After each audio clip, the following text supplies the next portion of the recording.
Bueno, estimados clientes, participantes, tengan muy buenas tardes todos. Mi nombre es Daniel Castro, soy el gerente comercial de la firma EBEC, Sociedad Anónima. Y en nombre mío propio y en el de la firma, queremos darle las gracias a todos por su presencia y la bienvenida a este webinar dedicado a las protecciones contra sobretensiones. En dos palabras, digamos, para iniciar, les quiero comentar brevemente qué es y a qué se dedica nuestra compañía EBEC Sociedad Anónima. Habiendo iniciado nuestras actividades en el año 2013, contamos con un staff de especialistas de más de 25 años de vasta experiencia en los mercados de telecomunicaciones, industria y eléctrico. Teniendo en cuenta nuestro compromiso constante con la calidad, ofrecemos siempre productos y servicios acorde a las más altas exigencias y certificados todos bajo normas internacionales. EBEC es una empresa de capitales argentinos, somos representantes en el país de marcas de categoría y de tecnología de primera línea a nivel mundial en el sector de energía y protecciones. Entre las empresas que representamos, de forma exclusiva se encuentra, por ejemplo, bueno, la firma Clamper, que es número 1 en soluciones de protecciones contra sobretensiones transitorias y picos eléctricos. También, bueno, representamos a la marca Havel, que es una multinacional, es una empresa estadounidense que diseña también y fabrica y vende productos eléctricos y electrónicos para la construcción residencial y no residencial, aplicaciones industriales y de servicios públicos. También representamos, como pueden ver, la marca Fluxer. Es una marca también americana que bueno, tenemos todo lo que es la línea de UPS, interactivas y online también, y la firma Incel, que se caracteriza por la fabricación de baterías de litio. Como podrán ver ahí, algunas de las cosas que trabajamos son protectores de sobretensiones, batería de litio, como bien decía recién, de 48 volt para telecomunicaciones, UPS, conectores eléctricos, servicios, y brindamos también servicios, ¿no es cierto?, de instalación y mantenimiento, servicios de certificación de redes de datos y servicios también de adecuación de consumos de tarifa eléctrica. Para concluir un poco sobre la presentación de EBEC, les puedo decir que tanto el desarrollo como la innovación, la calidad y el servicio son los que caracterizan nuestros valores, ¿no?, como empresa. Con los mismos, digamos, nuestra idea y compromiso es establecer siempre relaciones a largo plazo. Eso es lo que nos caracteriza, ¿no?, de tratar de tener siempre relaciones a largo plazo con todos nuestros clientes, y poder así obtener un trabajo en equipo y beneficios mutuos. Bueno, eso es un poco a qué nos dedicamos y las marcas que representamos. Los voy a dejar ahora en compañía de Luis Gamela, que bueno, es el que va a dar toda la explicación técnica sobre en este webinar. Así que Luis, te paso la posta de esta charla. Muchísimas gracias, Dani. ¿Qué tal? Buenas tardes a todos. Les quería agradecer en nombre mío y en nombre de EBEC que estén presentes en este webinar sobre protecciones contra sobretensiones. Lo hemos dividido en 3 partes.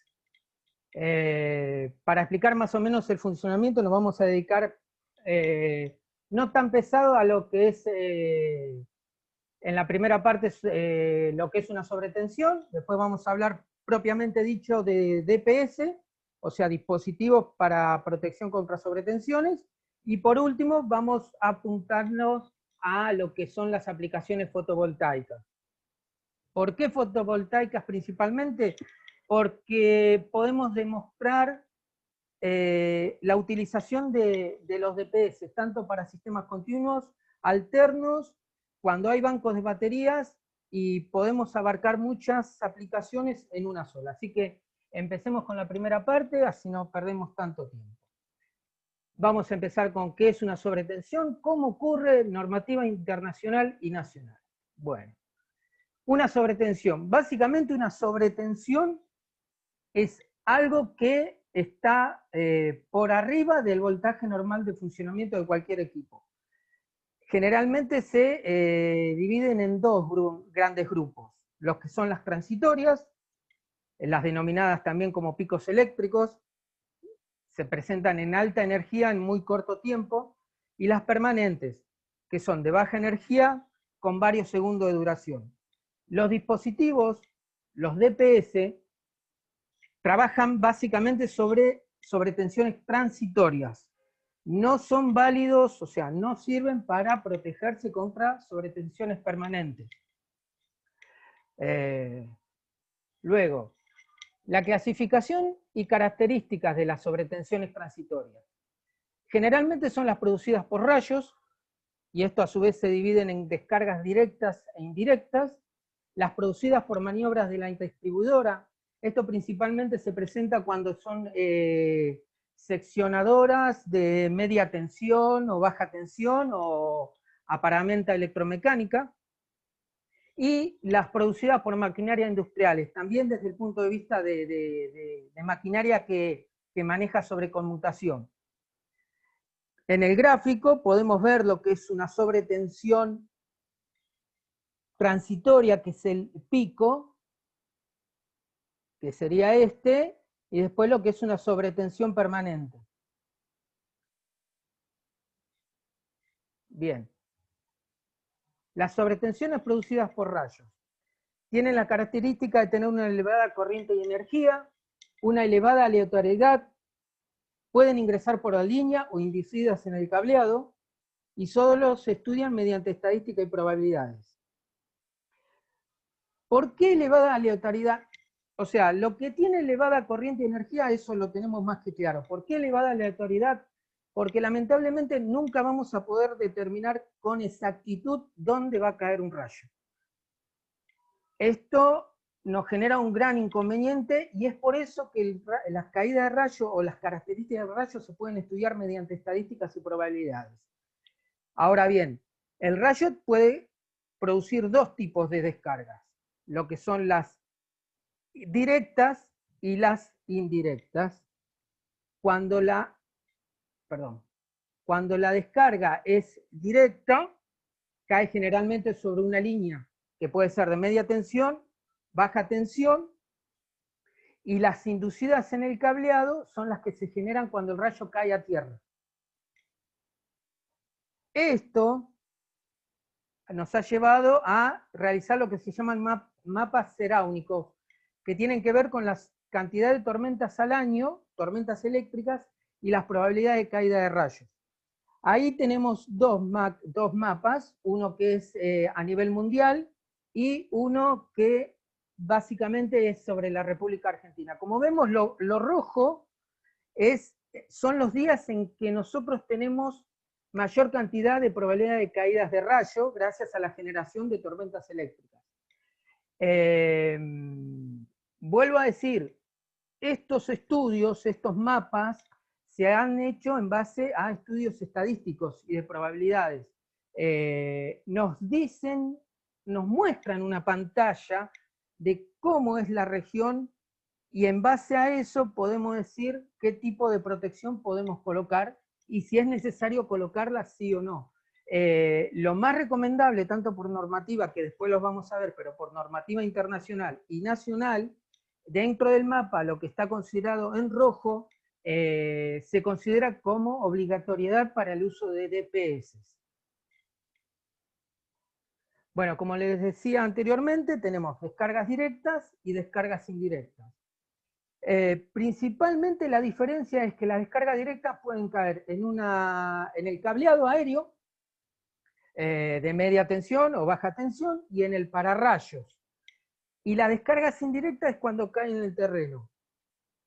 Si me preguntan cuáles son las más difíciles de considerar, tenemos dos. Las descargas directas cuando caen en el pararrayo y las descargas indirectas. Uno puede tener un estudio, o sea, existen estudios bien detallados cuando el rayo, el efecto del rayo y las corrientes parciales de rayo ocurren sobre una línea eléctrica. Se puede determinar bien y hay ecuaciones matemáticas que pueden desarrollar perfectamente el camino de las corrientes cuando entran a un edificio. El problema son las descargas directas al pararrayo y las descargas indirectas. ¿Por qué? Las descargas directas al pararrayo, aunque la corriente de rayo tiene un camino que lo deriva directamente a tierra, el problema es que parte de esa corriente que circula genera un campo electromagnético que nos hace una inducción sobre todo el cableado del edificio.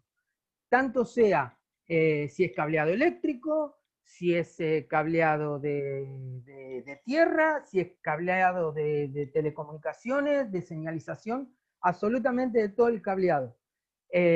Ante esto, siempre se recomienda, y la normativa argentina también lo establece, que tenga un buen sistema de tierra, que disponga tierra también las cañerías que sean metálicas y toda estructura metálica dentro del edificio. Así, las corrientes parciales de rayo que se puedan inducir ayudan a mitificar, a minimizar los daños que se puedan producir sobre los equipos.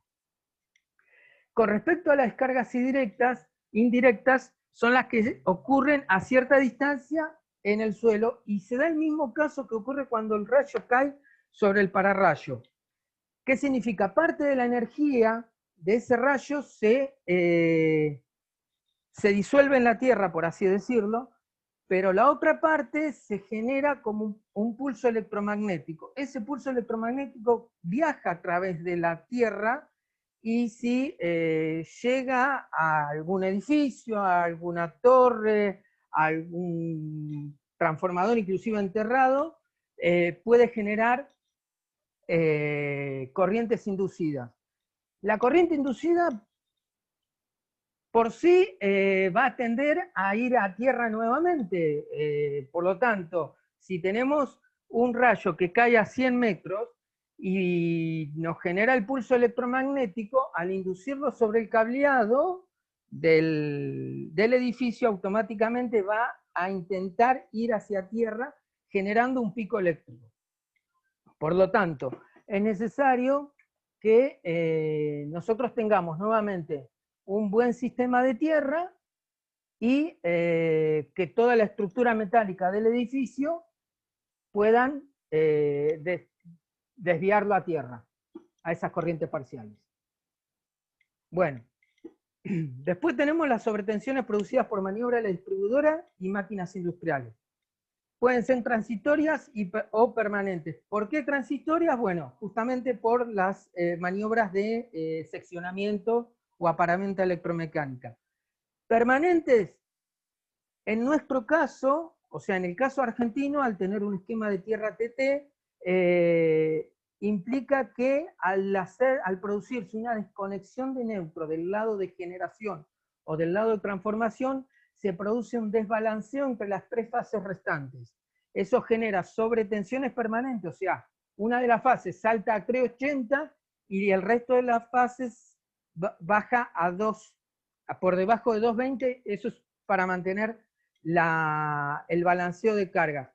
Obviamente, para un sistema trifásico no se ve afectado porque utiliza las tres fases, pero en un sistema monofásico, si tenemos algo, si justamente estamos en la fase que se genera la elevación de tensión, nos quema todo el dispositivo, todos los dispositivos en la casa. Es un efecto que, por ejemplo, acá en lo que es el área metropolitana, provincia de Buenos Aires, se puede dar raramente, pero en el interior se da con mayor frecuencia. Bueno, estas sobretensiones ingresan por la línea y generalmente, obviamente, están generadas por conmutación. Hay una característica de estas sobretensiones y es que no son muy altas, no son sobretensiones muy grandes.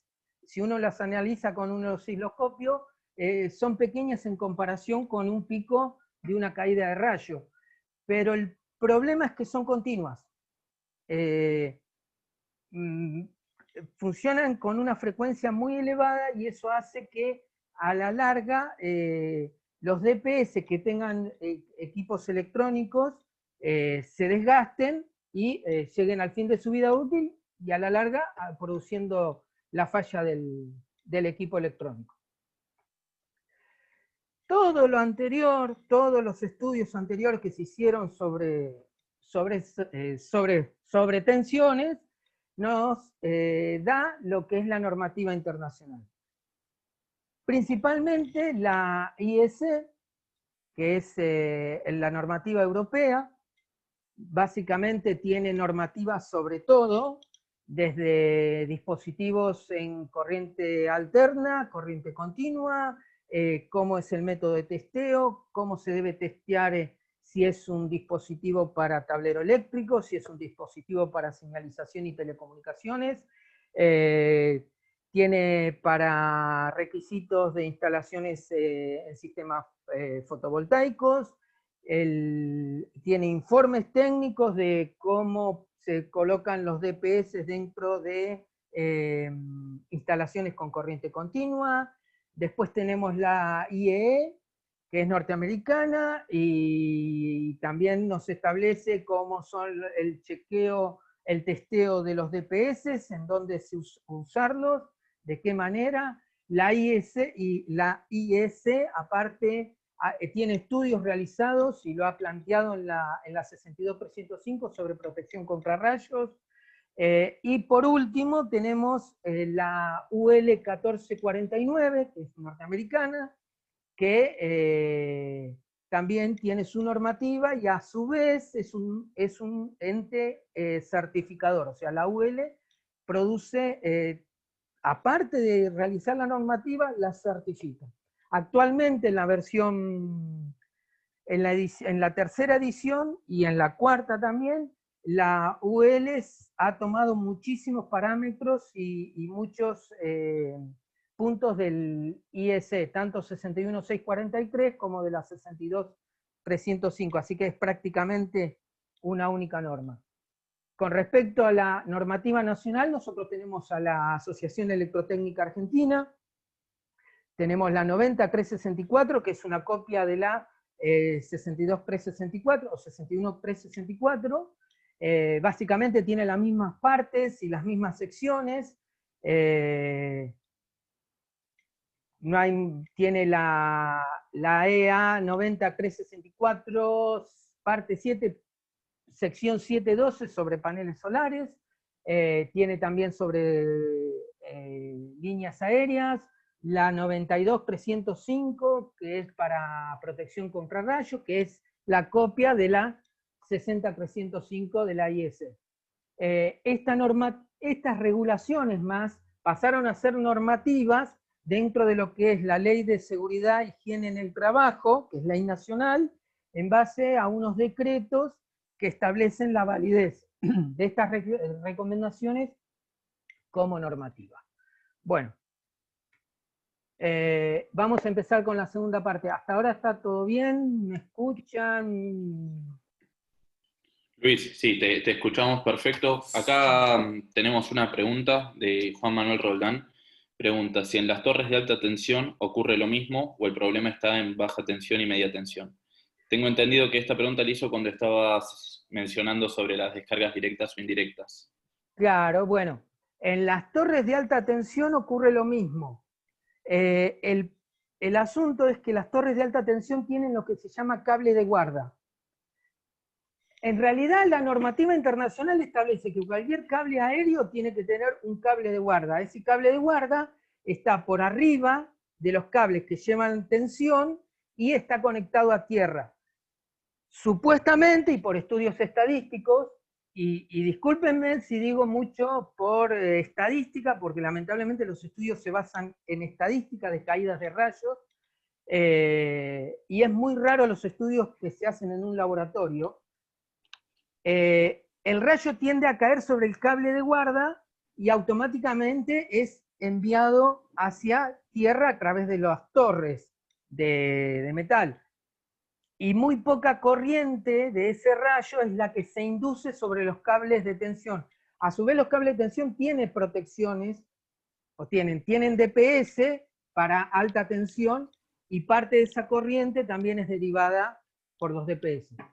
Claro, perfecto. Cualquier cosa, si no, nos vuelven a preguntar. Muy claro, buenísimo. Mauricio también preguntó si la presentación la vamos a compartir. Ahí te respondo yo. Sí, vamos a compartirla, al igual que la grabación de este webinar, en la página de BEC, nevexa.com. Van a encontrar todo. Igual en los próximos días les mandaremos un mail de agradecimiento con la presentación y con el link para verla nuevamente. Te dejo, Luis. No hay más preguntas por ahora. Muy bien. Bueno, pasamos a la segunda parte. ¿Qué es un DPS? ¿Cómo funciona? ¿Dónde y cómo instalar? Me encanta cuando no me deja pasar de pantalla. Ahora sí. Ahí estamos. Bueno. Funcionamiento.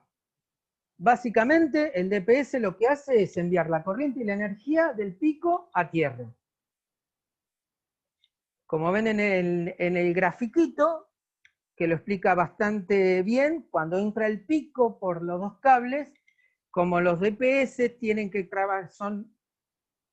trabajar por fase, o sea, uno en la fase y otro en neutro, derivan parte del pico hacia tierra, y la pequeña parte que queda, que es lo que se denomina corriente residual o tensión residual, depende de la bibliografía, va hacia el dispositivo electrónico que, bajo esas condiciones de disminución del pico, lo puede soportar tranquilamente. Ahora bien, este funcionamiento debe presentarse bajo dos condiciones: que el DPS posee una respuesta muy rápida y no suministrar el suministro de energía. Por eso, estos dispositivos se conectan en paralelo. A su vez, trae una ventaja de que al estar conectados en paralelo no están dependiendo de la carga. O, a su vez, la carga no está dependiendo del DPS. Entonces, el mismo DPS nos puede proteger una casa con su televisor, su heladera y el aire acondicionado, o nos puede proteger de una industria con sus máquinas industriales, con líneas de producción exactamente. Ahora bien, lo que parece más raro, y quizás ustedes no me crean, es que funcionan bidireccionalmente. Y ustedes dirán, ¿cómo es que funciona bidireccionalmente? El DPS, en realidad, no le importa por dónde viene el pico. ¿Eso qué significa? Supongamos que ustedes tienen una industria, y en la industria tienen máquinas que generan picos por conmutación. Y nosotros tenemos DPS en el tablero principal. ¿Eso qué significa?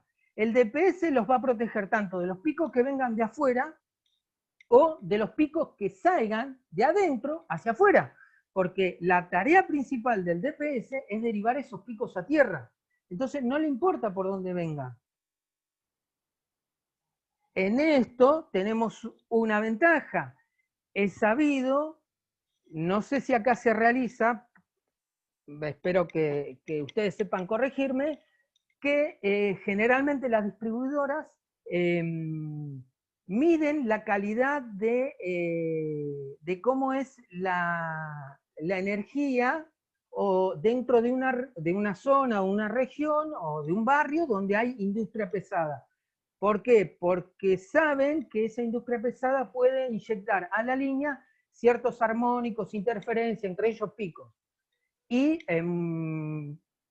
tengo entendido que en otros países se multan a las empresas por ensuciar, entre comillas, las líneas de alimentación, afectando a otros usuarios.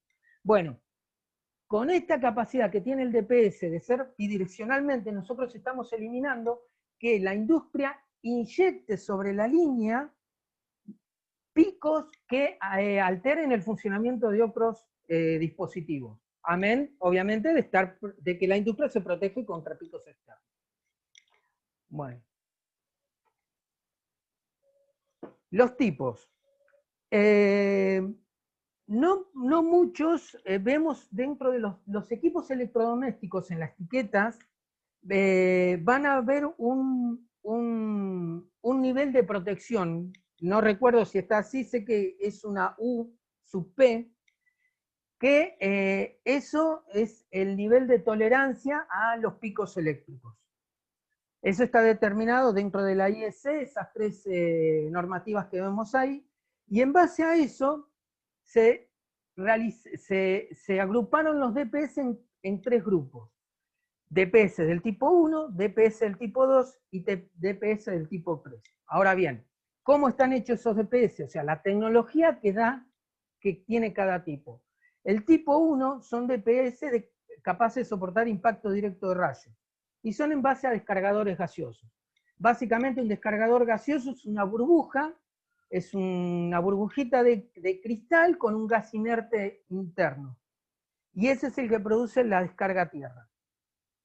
Los DPS de tipo 2 son dióxido de zinc, o los famosos MOB o varistor, y estos soportan sobretensiones inducidas. Actualmente hay un DPS que se llama DPS combinado tipo 1, tipo 2, en semiconductor. Ese puede soportar un impacto directo de rayos mientras no sea muy elevado, y generalmente se utiliza en lugares donde hay poco nivel de caída de rayos, o en zonas urbanas. Entonces no podemos poner un DPS tipo 1, tipo 2, por ejemplo, en una torre de telecomunicaciones, en un sitio donde está en medio del campo, porque lamentablemente no soportaría un impacto directo de rayo. Y después tenemos los DPS tipo 3, que también son de semiconductores, también soportan sobretensiones inducidas, y son o de óxido de zinc o diodos de avalancha, que son, los diodos de avalancha son diodos especiales que son muy rápidos. Bueno, luego, esto es algo muy importante, que es lo que se llama distancia de protección. En la IEC 61643 nos dice que si la distancia entre el DPS y el equipo a proteger es demasiado grande, se generan oscilaciones, y de esos pueden provocar un voltaje 2 veces superiores al voltaje de nivel de protección. Ahora, ¿qué nos dice esto? Cada DPS, como yo les dije anteriormente, tiene una corriente de fuga o una corriente residual. Esa corriente residual lleva oscilaciones, y es lo que, en base a la conductividad o resistividad del cable, es lo que puede generar un aumento de voltaje. Entonces, si estamos dentro de los 10 metros, no es necesario. Pasando los 10 metros, es necesario colocar una segunda protección. Esto, la distancia de protección, tiene que ver a su vez con lo que es la coordinación de los DPS. Los DPS, como les dije anteriormente, vienen del tipo 1, tipo 2 y tipo 3. Y en el gráfico está bastante claro. Un DPS del tipo 1 puede ir coordinado con un DPS de tipo 2 y a su vez con un DPS del tipo 3. Pero jamás un DPS del tipo 1 coordinado con uno del tipo 3. Y esto tiene que ver con la justamente corriente residual del DPS tipo 1. El DPS del tipo 1 tiene una corriente residual un poquito alta, más de lo que puede soportar un equipo electrónico. Entonces es recomendable siempre coordinarlo con uno del tipo 2. El tipo 2 tiene un nivel de protección menor del 1,3 kilovoltios, si no tengo mala memoria. Por lo tanto, generamos una, por así decirlo, una coordinación en ambos DPS que nos produce una corriente residual menor al que puede soportar el equipo electrónico y evitamos su daño. Esta misma coordinación lo debemos tener cuando tenemos los 10 metros. ¿Eso qué significa? Que si yo tengo en el tablero principal descargadores gaseosos del tipo 1 y mis equipos a proteger están a 20 metros, yo al lado de mis equipos a proteger no voy a volver a poner DPS del tipo 1. Tengo que poner DPS del tipo 2, o sea, varistores, semiconductores, así mantenemos la protección dentro de la distancia y mantenemos la coordinación de los DPS según su tecnología. Bueno, estos DPS se aplican en una serie de entornos muy variados. Entornos domiciliarios, entornos industriales, alumbrado LED, sistemas fotovoltaicos, entorno de telecomunicaciones, distribución eléctrica y protección para tuberías, gas, petróleo y agua. Tienen una aplicación muy, muy amplia. Luego, estos a su vez presentan una versatilidad. Esto es que el DPS tiene que tener la capacidad de ser utilizado en diferentes configuraciones con respecto al esquema de tierra, si es TT, si es TNS, si es TN y si es IT, monofásica o trifásica, y los diferentes tipos de aplicación. Un DPS que se puede utilizar en el domicilio es posible utilizarlo en la industria. Eso no hay un DPS para domiciliario y un DPS para industria.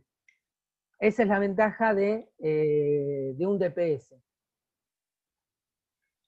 Estos DPS hay que tener en cuenta lo que es el punto de vista geográfico para la instalación. Generalmente lo del tipo 1 son zonas rurales, zonas con alto índice de caídas de rayos, en edificios altos, casas con pararrayos, gaspones industriales, torres de telecomunicación, etc.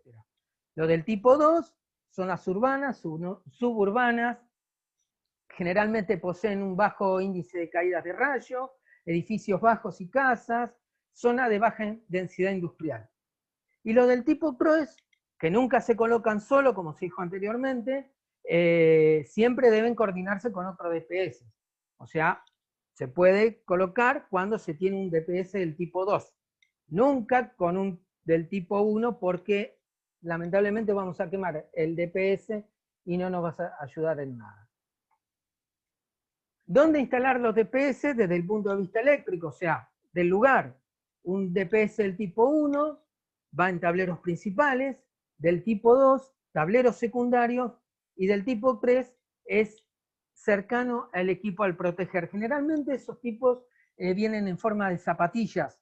Entonces nosotros conectamos directamente la computadora, el televisor, la reproductora de VHS en la zapatilla y con eso estamos protegiendo a todos esos dispositivos. Dependiendo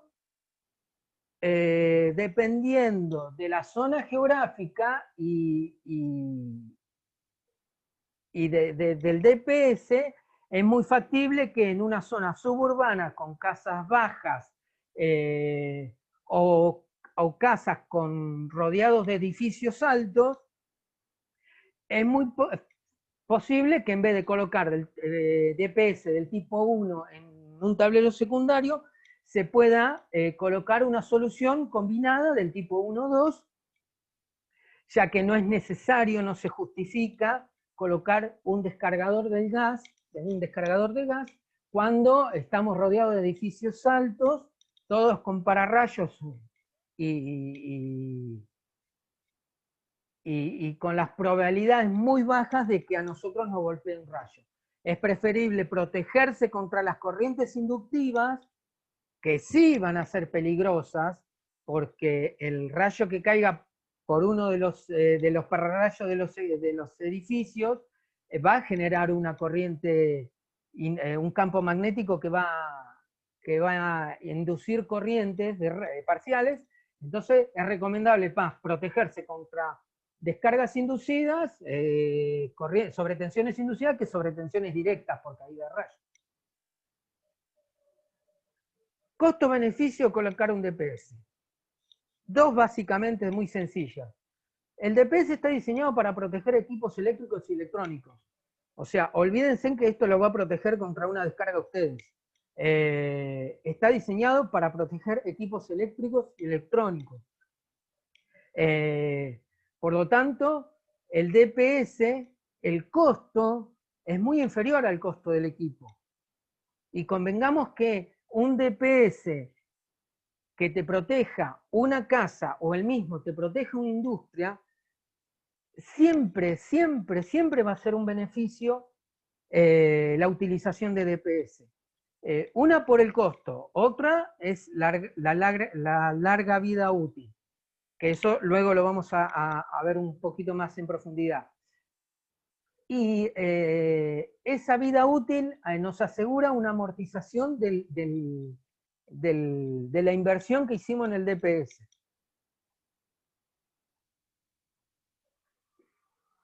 Esto es una relación entre el DPS, la atención de trabajo y módulos tetra y monopolares. Quise agregar esto porque muchas personas, inclusive a nuestro gerente comercial, se lo plantean, porque obviamente en el mercado hay muchas variantes de DPS, de fabricaciones de todo tipo, básicamente, pero a lo que nosotros tenemos que prestar atención, tanto a la corriente máxima o a la corriente nominal, es la tensión de trabajo. Los DPS básicamente vienen en dos tensiones de trabajo, 275 voltios o 460 voltios. El DPS, inclusive hay menos, puede haber de 175 voltios, pero nosotros no lo usamos, nuestra corriente es 275 y 380. Vienen en módulos tetrapolares y monopolares, algunos bipolares, pero la pregunta principalmente que surgía y por qué yo agregué este dato es sobre los módulos tetrapolares y monopolares, porque muchos clientes nos plantean, mirá, yo estoy utilizando un DPS tetrapolar de 460 voltios y tengo todos los cables conectados a tierra. Sí, perfecto. ¿Por qué? Porque internamente el DPS tiene una tensión de trabajo de 460 voltios. Si nosotros nos vamos al esquema de tierra que es TT, cuando ocurre una desconexión de neutro, sobre una de las fases nos va a tirar 380. Si el DPS que está conectado entre el cable de línea y la tierra no soporta 460 voltios, ese DPS se quema. Porque en alguna de las fases a nosotros nos va a aparecer 380. Entonces, ese es un DPS que podemos conectar todos los cables de línea, o sea, las tres fases y el neutro, a tierra, pero trabaja sobre 460 voltios. Luego otros clientes nos han dicho, mirá, yo tengo un DPS tetrapolar que tiene 275 voltios y también conecto todos los cables a tierra. Perfecto, no hay ningún problema. Ahora bien, esto hay que analizarlo con un poquito más de criterio. Lo que pasa es que la configuración que tiene ese DPS para que se autoproteja de una desconexión de neutro es que las tres fases van conectadas con un DPS cada una al neutro y del neutro va un cuarto DPS conectado a tierra. Lo que sucede es que en un 275 voltios tetrapolar la conexión es interna. Nosotros no vemos, por lo tanto simplemente ponemos los cuatro cables a cada uno de las líneas, o sea, L1, L2, L3 y neutro, y el de tierra abajo. Perfecto. ¿Cuál es la equivalencia monopolar de los DPS clampers monopolares? Como ustedes ven en el gráfico, es exactamente lo que estoy diciendo yo. La única diferencia es que la configuración es externa. Cuando viene alguna sobretensión permanente, alguna desconexión de neutro en alguna de las líneas, el DPS simplemente funciona en serie con el DPS de tierra. Si cada uno tiene 275 voltios, en total van a ser 540 voltios, si mal no hago la cuenta. Por lo tanto, se autoprotege de cualquier desconexión de neutro. Entonces, si ustedes disponen de un DPS tetrapolar de 460 voltios, es totalmente compatible, obviamente, teniendo en cuenta la configuración, con poner 4 DPS monopolares de 275 voltios. Espero que haya quedado claro. Cualquier cosita nos plantea la cuestión. Y ahora vamos a pasar a una serie de preguntas que nos han hecho mucho. Nosotros hicimos una presentación en la Biel del 2019 y justamente yo he juntado todas las preguntas para en algún momento poder explicarlas. Una de ellas es, ¿el DPS se debe colocar antes o después del disyuntor y térmica?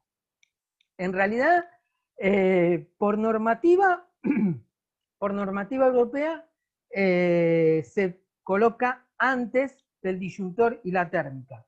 ¿Por qué? Porque el disyuntor y la térmica están diseñados para proteger personas. Entonces, no se puede arriesgar que ante alguna falla del DPS, el disyuntor y la térmica fallan. Entonces, lo recomendable es colocarlo antes del disyuntor y la térmica. ¿Es necesario colocar fusible o térmica en serie con el DPS? No. Ni la normativa no lo establece, no lo dice. Puede surgir alguna recomendación del fabricante, eso sí, que va a depender de la corriente del corte que tenga el tablero. Cuando el tablero no es industrial, es un tablero básicamente domiciliario, el DPS se coloca en el riel DIN, se hace la conexión y no es necesario ningún seccionador para hacer el cambio si uno quiere realizar el cambio. Aparte, los DPS actuales vienen con base fija y los cartuchos, que es el DPS propiamente dicho, el varistor, se enchufan y se sacan sin necesidad de quitar la base. ¿Influye el largo del cableado? Sí. Cuando uno va a instalarlo en el tablero, lo recomendable es la menor cantidad de cable posible y obviamente tener en cuenta la distancia de protección cuando se tiene más de 10 metros. Y si la instalación no posee tierra, no hay excusa. La instalación debe tener tierra por normativa, tanto de la distribuidora como normativa argentina. La AEA es muy tajante en eso, exige que haya instalación a tierra en el domicilio o en la industria. Aguas abajo del DPS, ¿cuántos equipos puedo conectar? Los que uno quiera. El DPS se conecta en paralelo, por lo tanto es independiente de la carga, le da lo mismo. Así que con esto cerramos más o menos las preguntitas que en cierta manera me habían dado y yo las quise agregar. Los DPS comercializados por EBEC. Bueno, nosotros tenemos DPS Clamper, que es una empresa brasileña, largo historial de fabricación de DPS, posee un catálogo muy amplio y abarca un extenso rango de aplicaciones. Estos DPS son construidos con tecnología descargadora a gas, tecnología semiconductor, fijación mediante RILDEN, fácil colocación y recambio, reducido tamaño, señalización local y remota, tienen un contactor, un conector para permitir la colocación de una lámpara, poseen conexión en paralelo y recomendado para aplicaciones donde el pico eléctrico esté por debajo de 100 kA. Luego, como vemos acá, tenemos dispositivos que van desde la protección de tableros, los BCL front, los tipo 1, tipo 2 combinados. Estos son protectores para transformadores, cable UTP, el módulo solar, Springbox, áreas peligrosas, clamper light para iluminación, LED, y los clamper perforantes, que es un diseño patentado de clamper, que no es necesario riel DIN. Esto generalmente se utiliza en tableros chiquitos o cuando no es posible colocar un riel DIN para la fijación. Acá tenemos varios ejemplos de conexión. En un sistema con tierra TT, vemos en la monofásico, como vemos que está conectado el neutro, y la fase, esto va hacia la carga, tenemos entre fase y neutro un DPS, y a su vez entre neutro y tierra tenemos otro DPS. Y con esto nos aseguramos que si existe una desconexión de neutro y esa fase viene 380, esos dos DPS van a proteger. Lamentablemente todo lo que esté aguas abajo no se va a proteger nada, pero los DPS por lo menos van a seguir funcionando. Al lado tenemos un esquema trifásico, como verán que es exactamente lo mismo, la única diferencia es que va a tener dos más porque tenemos dos fases, y no hay diferencia con respecto a una conexión tetrapolar. La única diferencia es que la conexión es interna y esta es externa. Bueno. Acá tenemos un ejemplo de conexión de Clamper perforante. Cómo se conecta, nuevamente se conecta entre fase y neutro, y luego uno entre neutro y tierra. Luego, tenemos cómo sería una conexión mayor a 10 metros de cableado. Acá tenemos un ejemplo del Clamper Light para protección de luminarias LED.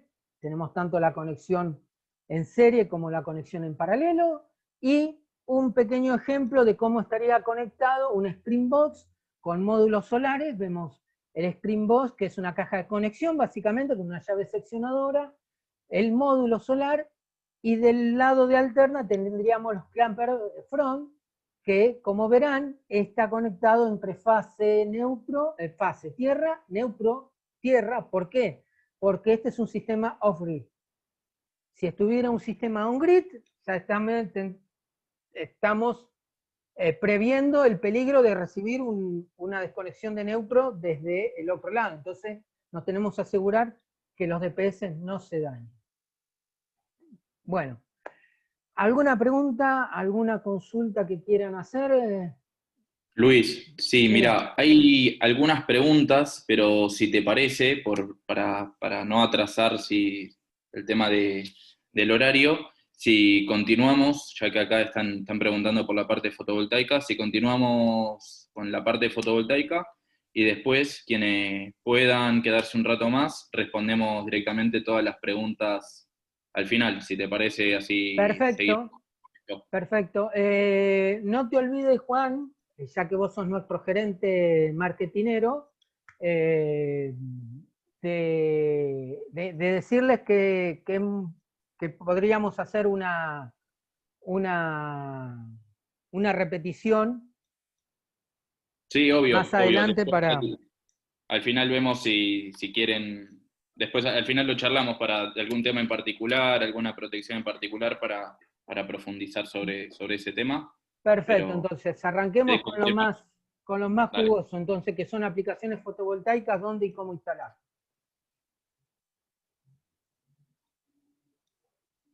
Ahí está. Clamper tiene dos productos básicos para lo que son instalaciones fotovoltaicas. El módulo solar, que es el que vemos acá, que es mediante una base tripolar, una conexión de línea positiva, línea negativa y neutro, tierra. Son módulos enchufables. Estos los podemos conectar solo o lo podemos conectar dentro de una caja de conexiones que se llama Screenbox. Generalmente vienen de diferentes entradas y diferentes salidas, y de 2 entradas, una salida, 2 entradas, 2 salidas, 4 entradas, 2 salidas, o 3, 4 entradas, una salida. Así que las posibilidades de conexión son inmensas. Eso se coloca del lado de continua, y del lado de alterna se utilizan los DPS que veníamos hablando hasta ahora. O sea, básicamente son DPS que podemos utilizar en una casa o en un tablero industrial para la protección del inversor. Las consideraciones para colocar los DPS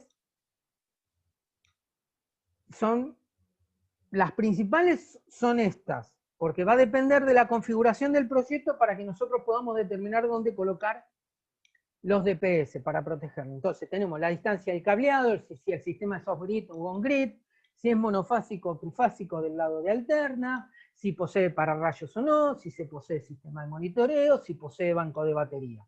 Entonces, si la distancia del cableado, tanto del lado de alterna como de continua, es mayor a 10 metros, nosotros vamos a tener que poner, podemos colocar un string box en un extremo cercano al inversor, y cercano a los arreglos, a los springs, podemos colocar los módulos solares, como se ven en la imagen, en el esquema. Entonces, debemos considerar colocar uno por cada string o por cada arreglo solar. Vuelvo, estos equipos son en paralelo, por lo tanto no dependen de la carga.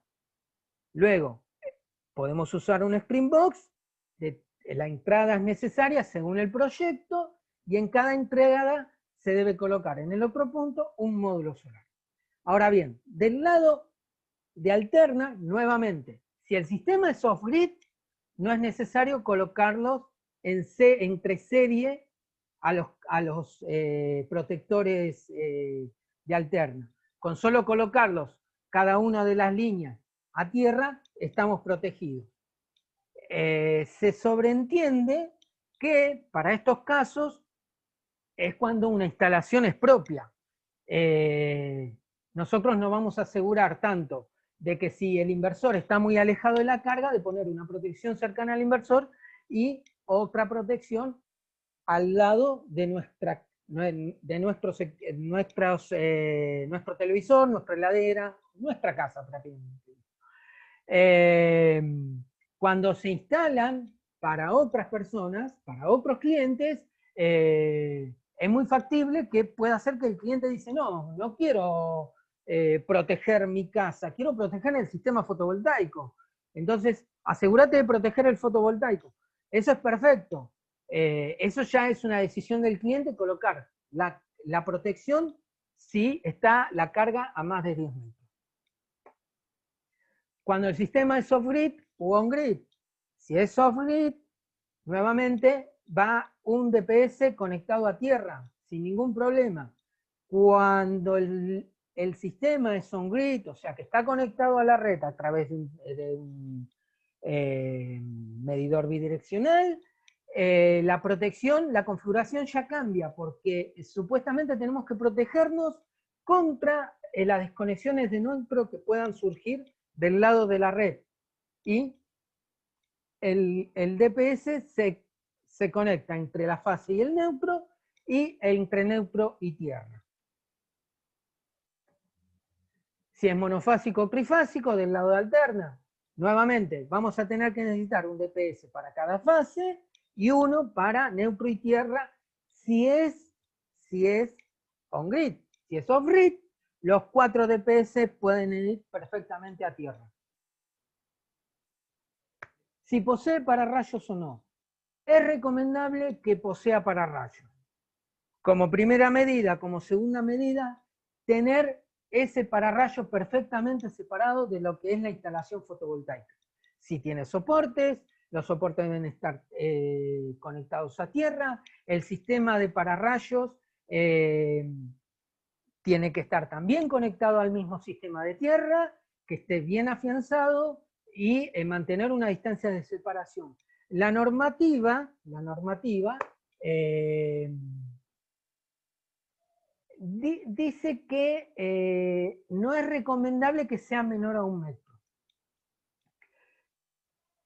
Las buenas prácticas se mantienen sobre ese margen, así que los que yo les voy a recomendar es que se mantengan por arriba del metro de distancia de separación entre el sistema de pararrayo y los paneles. Eso es para evitar que se generen corrientes inductivas lo suficientemente fuertes como para quemarnos algo de la estructura. Acá, si se generan corrientes inductivas en la bajada del pararrayo, lo que lo tiene que absorber es el DPS.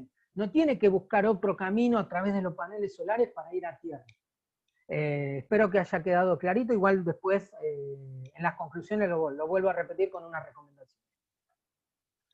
Si se tiene sistema de monitoreo, actualmente los inversores poseen sistema de monitoreo, uno los puede ver a través del celular, los puede tener a través de la computadora, se conectan a través de cable UTP entre ellos o entre la PC que tenemos en casa. Por lo tanto, ese cableado también debemos protegerlo.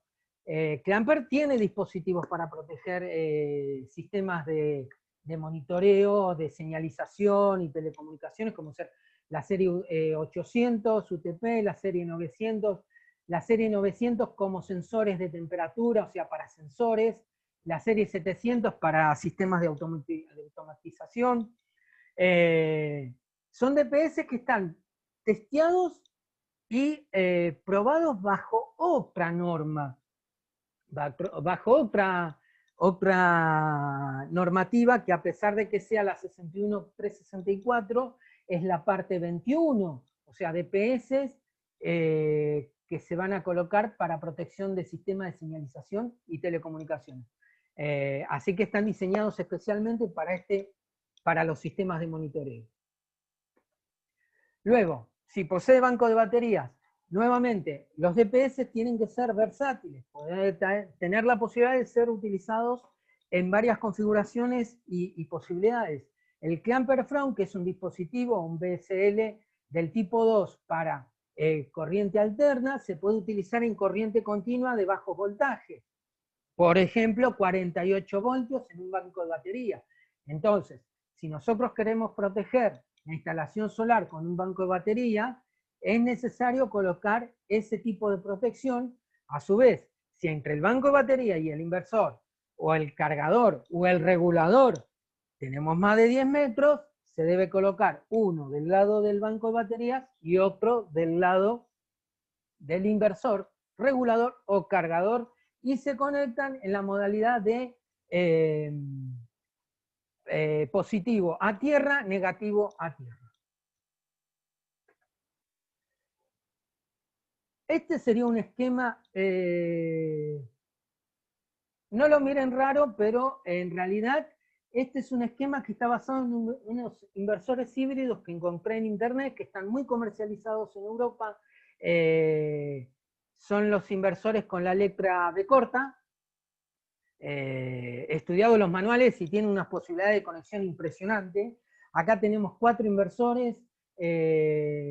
Entre los módulos solares y los inversores hay más de 10 metros, por lo tanto están los módulos solares, están los Springbox de 2 entradas, 2 salidas.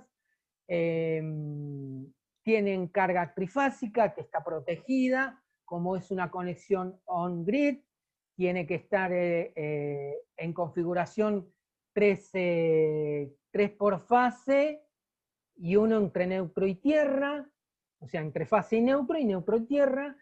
Tiene un banco de batería que está a más de 10 metros, por lo tanto tiene una configuración de Clamper From, tanto del lado de los inversores como del lado del banco de baterías. Tenemos una carga monofásica que también debemos proteger.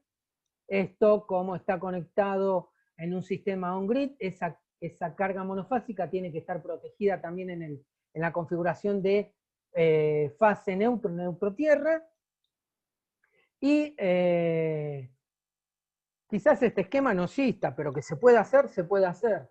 Esto es para darle una pantalla de lo que tenemos que colocar cuando queremos proteger nuestro sistema fotovoltaico. Lo que no está incluido acá es si los inversores híbridos tienen sistemas de monitoreo, por lo tanto eso también hay que protegerlo. Si entre los inversores se comunican a través de cable UTP o a través de algún otro protocolo, es necesario proteger los cables. Suponiendo que esto sea un esquema muy básico de una planta solar, bueno, la tierra tiene que estar conectada a lo que es el sistema de pararrayo, y el pararrayo tiene que estar diseñado de tal manera de tener una distancia mínima de protección con respecto a los paneles solares. Y por último, recomendaciones y conclusiones. Yo les recomiendo tener un buen sistema de tierra. que toda instalación, toda parte metálica está conectada a tierra. Eso nos va a ayudar a minimizar muchas corrientes que quizás no se generen por por descargas directas de rayos, sino más bien por corrientes inducidas que ocurren con mayor frecuencia que las caídas de rayos. Disponer de un SPSR es un sistema de protección externo contra rayos con varias bajadas. No quedarnos con una sola bajada en el pararrayos. Lo ideal serían 2, se pueden usar 3. Cuando mayor bajadas tengamos y a una distancia de protección del sistema de paneles solares, va a mejorar la derivación de corrientes parciales a tierra. Eso nos va a minimizar la corriente que se genere por cada bajada y el pulso y el campo electromagnético que se genere. Obviamente esto nos va a ayudar a que la vida útil del DPS sea mucha más larga, de que el DPS esté menos expresado y que el sistema en general esté menos expresado, y a tener menos fallas por sobrecargas, por sobretensiones inducidas. Obviamente utilizar DPS, tratar de colocar los DPS tanto en el área de continua, de alterna, si tenemos sistema de monitoreo. Esto nos va a ayudar nuevamente a que cualquier pico que no sea derivado directamente a tierra por las bajadas o la conexión de tierra del sistema de la estructura metálica, el DPS la termine mandando a tierra. Y principalmente el mantenimiento preventivo, chequear el sistema de tierra, chequear los DPS. Nuevamente los DPS tienen señalización local y remota, aunque los DPS tienen una vida útil muy larga, mientras no se lo exprese. O sea, un DPS, como yo les dije en las etiquetas, viene con una tensión de trabajo, una corriente máxima y una corriente nominal. La corriente máxima es lo que puede soportar el DPS, más de eso no lo puede soportar, el DPS se quema, o puede quedar muy dañado, altamente estresado, y la vida útil sea muy corta. Si ustedes me preguntan cuánto puede durar un DPS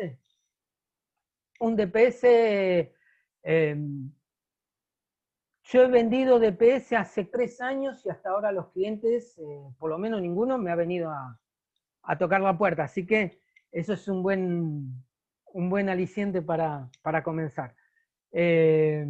Bueno, hasta acá la presentación. Espero que les haya servido, que hayan aprendido algo. Vamos a ir haciendo nuevas presentaciones en un futuro. No sé si tienen alguna pregunta. Juanito, Juan, Luis, vos decime. te iba a molestar por eso, para empezar a responder las preguntas que adeudamos. Arranco, capaz hay algunas que son de más de la mitad de la presentación, pero las vamos respondiendo.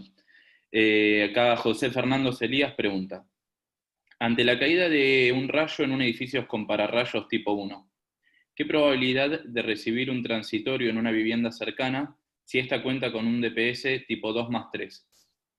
¿Cuál es el mayor drenaje antes de llegar a la carga?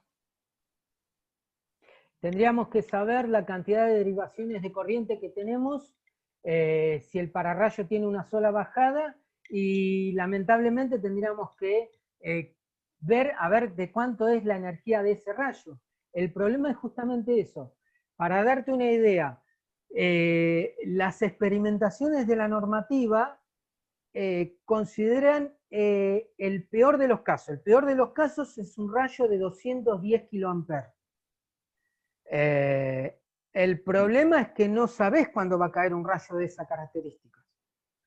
Por estadística, el 80% de los rayos que caen son menores a 80 kA. Pero la normativa tampoco te dice dónde se han hecho esas estadísticas. O sea, se supone que hacer una normativa europea se hayan hecho en Europa. Francia, pongámosles como ejemplo. Pongamos. El asunto es ese, o sea, no podemos determinar correctamente cuál va a ser la corriente que vamos a tener en el DPS ante una caída de rayo porque no sabemos realmente cuál fue la corriente del rayo. No sé si es medio, pero José, preguntanos de nuevo, que lo vamos viendo. Otra pregunta más también de José. ¿Qué sucede si no se puede cumplir la regla de los 50 centímetros hacia la carga? ¿Cuál sería la coordinación? Si no se puede cumplir los 50 centímetros, no, serían los 10 metros. Los 50 centímetros se recomiendan dentro de un tablero. O sea, cuando vos colocás el DPS dentro de un tablero, lo ideal es que los cables esos no superen los 50 centímetros. Ahora, cuando vos tenés entre el tablero principal y los dispositivos que vos vas a proteger más de 10 metros de cableado, a vos te conviene colocar DPS combinados si es un domicilio, DPS combinado en el tablero principal y DPS del tipo 2 en un tablero secundario cercano a donde vas a proteger. Okay. Acá Jorge nos pregunta, ¿en zonas rurales con alta incidencia de rayos puede combinarse tipo 1 y 2? Sí. Si tenés alta incidencia de rayos, te conviene colocar descargador gaseoso en el tablero principal y después protecciones del tipo 2 en tableros secundarios si están mayor a 10 metros. Lo podés hacer perfectamente. Si estás dentro de los 10 metros, se puede hacer una coordinación también de DPS del tipo 2, por ejemplo, con los clampers perforantes. En vez de utilizar clamper Rieldin, utilizar clamper perforante que lo podés colocar en un tablero más chiquito o inclusive una caja de inspección de 10×10. Otra pregunta de Fabián Aldeco. Los paneles solares en el techo de una casa, en zona urbana sin edificios, ¿es necesario un DPS tipo 1? No. Si usa pararrayos o no usa pararrayos. Si usa pararrayos y mantiene la distancia mínima, con DPS del tipo 2, funciona perfectamente. Si es generalmente de casas bajas, un barrio de casas bajas, tampoco es necesario colocar del tipo 1. Actualmente hay DPS combinados del tipo 1, tipo 2 en semiconductores. Hay marcas que lo están comercializando ya. Clamper también tiene esos dispositivos que son semiconductores, pero tipo 1, tipo 2 para el lado de continua. El problema es que el DPS tiene que funcionar con una tensión de trabajo muy alta del lado de continua, que es lo que genera la tensión a circuito abierto del panel solar, o del array o del string. Por eso no se puede usar un DPS que esté con otra función, tiene que usar exclusivamente un DPS diseñado para corriente continua de esa tensión, 1040 voltios o 1500. Pero es perfectamente utilizable un DPS del tipo 2 en lo que estaba planteando. Perfecto. Muy clara la respuesta. Acá. Acá Luis pregunta algo que creo que lo mencionaste un poco al finalizar el webinar, pero por las dudas lo reforzamos. Dice, ¿cómo nos damos cuenta que su funcionalidad se terminó? ¿Cuánto dura? Nuevamente, el DPS tiene una señalización que es local o remota. La señalización local es una, por así decirlo, una banderita que cuando llega al fin de su vida útil cambia a color rojo. Entonces, eso indica que el DPS hay que cambiarlo. Si no, tenés los DPS con señalización remota, que simplemente tienen unos contactos, donde vos sacás de 2 polos, un contacto de 2 polos, que vos sacás una alimentación a una lamparita que mientras esté funcionando el DPS, se va a mantener encendida y cuando el DPS llega al fin de su vida útil, se apaga. La ventaja es que vos podés colocar la lamparita en el frente de un tablero industrial, entonces vos sabés que si esa lamparita dejó de funcionar, es porque el DPS deja finiquito en una palabra. ¿Y cuánto dura? Bueno, depende del estrés que sufra un DPS. Y eso tiene que ver con de dónde lo colocás.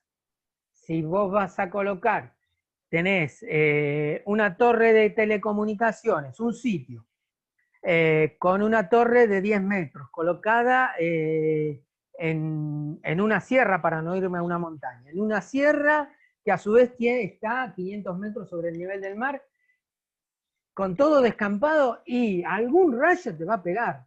Si pones un dispositivo del tipo 2 en el tablero principal, va a volar, vuela, así de sencillo.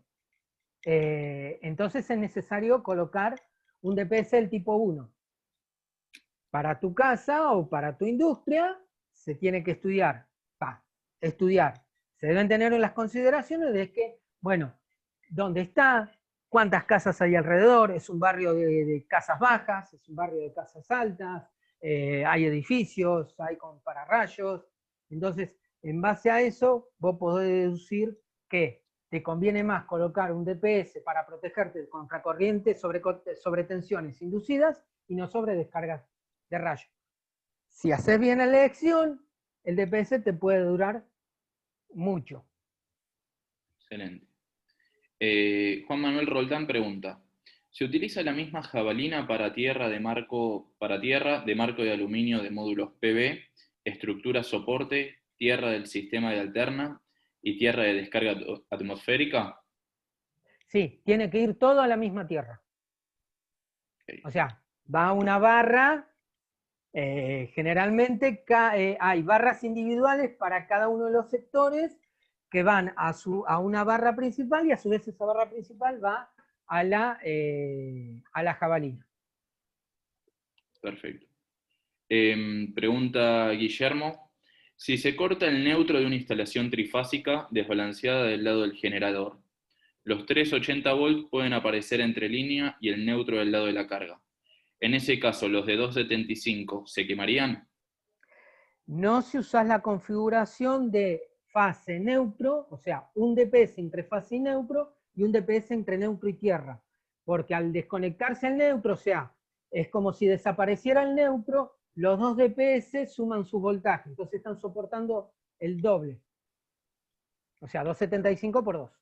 Claro. Otra pregunta de Juan Manuel, dice, hay algunos inversores que tienen integrado DPS tipo 2 para corriente continua y corriente alterna. ¿Es suficiente para cumplir la normativa de la EA o deben ser instalados dispositivos externos adicionales? Lo recomendable es colocar dispositivos adicionales. La normativa, la IEC, que habla sobre instalaciones solares, y la nuestra, que sería la Asociación Eléctrica Argentina, no establece bien cómo se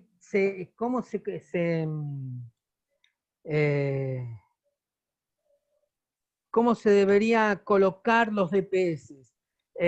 Hay un informe técnico, un reporte técnico que, perdonen que me vaya, así se los digo bien, si los pueden conseguir, estaría muy bueno, que es el BCI-CTS 50539, parte 12, que habla exclusivamente de dispositivos de protección contra sobretensiones para aplicaciones específicas que excluyen corriente continua.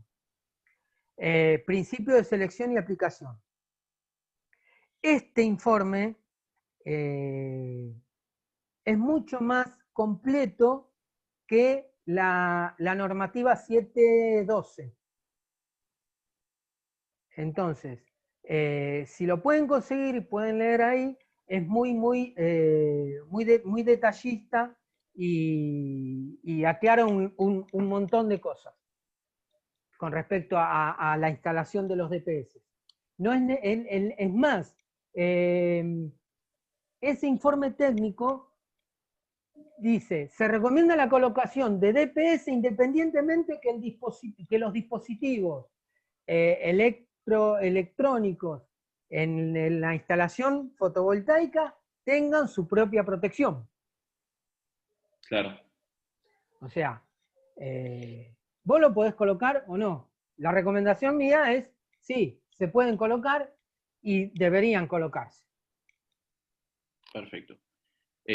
Ahí Paul Gómez mandó un link que creo que es lo que vos mencionabas recién. Ahora no lo pude chequear, pero puede ser que sea ese. Una consulta más de Pablo. Dice, en las últimas diapositivas, el DPS en el lado del continua, perdón, leí mal. En el lado de continua, baterías y cargador, el DPS no va a neutro y luego a tierra. Sino que cada línea... Perdona, ¿te repito? Si posee banco de batería. Claro. Dice, en la última diapositiva, el DPS en el lado de continua, baterías y cargador, el DPS no va a neutro y luego a tierra. Sino que cada línea sin compartir neutro y de ahí a tierra. ¿Es así? ¿Entendí bien? ¿Pregunta? Sí.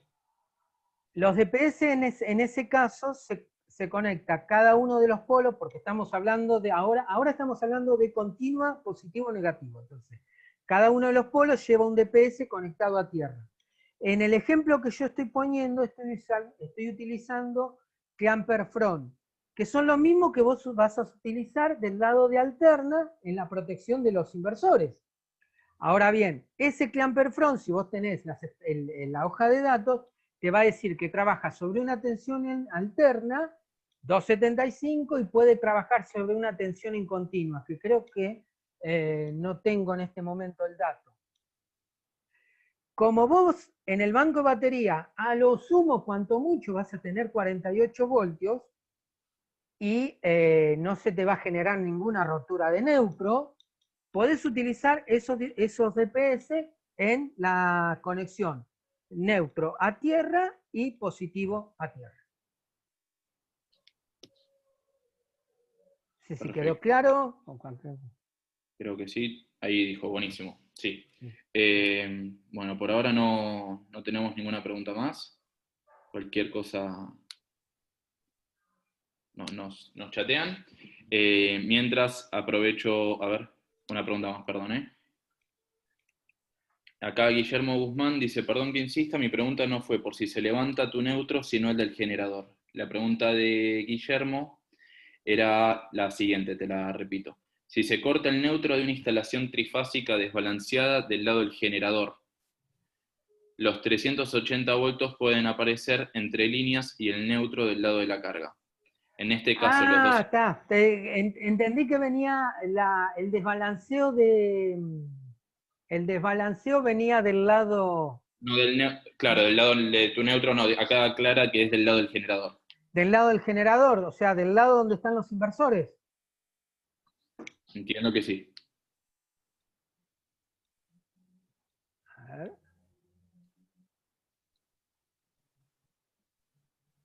Guillermo, vos estás diciendo del lado de los inversores. No hablo de fotovoltaica.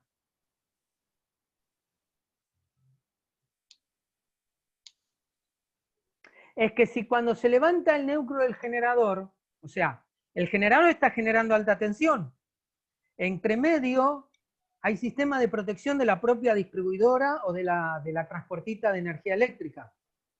Hay DPS que protegen contra eso, hay sistemas que automáticamente que cortan la energía, por lo tanto, si es desde el lado del generador, a nosotros no nos afecta como usuario final. De última se cortará la corriente al saltar a algún sistema de protección de una subestación, por ejemplo.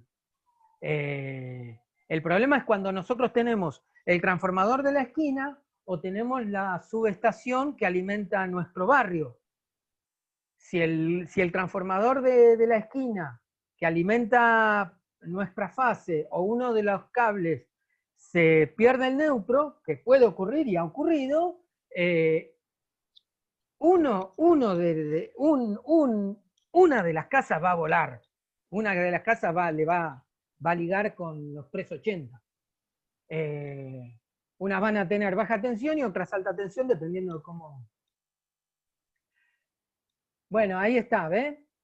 Ahí Manuel Roldán trabajó en una empresa distribuidora y ocurría muy frecuentemente. Lamentablemente esa falla es por el esquema de tierra que tenemos. En un esquema de tierra TNS o TNSC o...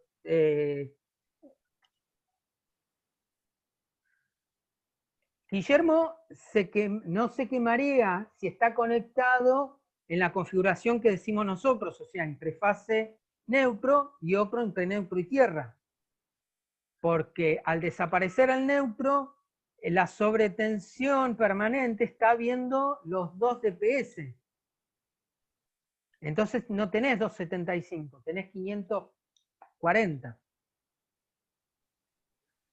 o 550.